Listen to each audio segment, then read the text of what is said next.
After a week of silence, Israel has launched fresh attacks on Beirut and Nabatea as the military presses its air and ground campaign against Hezbollah. This even as U.S. raises concerns over Israel's bombing campaign in Beirut.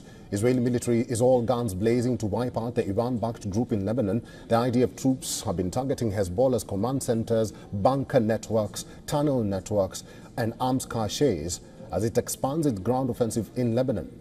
Hezbollah claims it has targeted an Israeli army tank near Lebanon border with a guided missile as tensions escalate on both sides. Hezbollah issued a statement saying the attack was in defense of Lebanon and its people. The Lebanese government claims at least 2,350 have been killed in Israeli strikes since October last year. The Israeli military has struck Beirut for the first time in days. Israeli jets carried out at least 2 strikes in South Beirut's Dahir suburb, Hezbollah's stronghold. The fresh attacks came hours after Hezbollah fired a rocket barrage at Safed in northern Israel.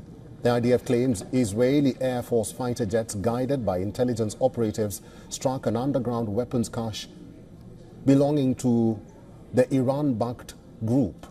The IDF claims its planes also struck dozens of Hezbollah targets, including weapons stashes and command centers around southern Lebanon's Nabatea, where Hezbollah holds sway.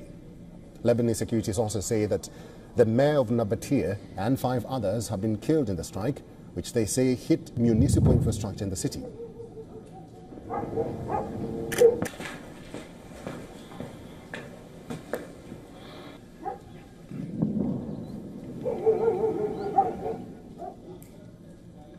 The United Nations Special Coordinator for Lebanon has urged the protection of civilians and civilian infrastructure after deadly Israeli strikes. The relentless Israeli strikes have crippled southern Lebanon by inflicting massive destruction. These are the images of Kana town in southern Lebanon, which is now a ghost town. The Israeli strikes have reduced a series of buildings to dust. The Lebanese authorities say at least 15 civilians have been killed as Israel targeted residential buildings.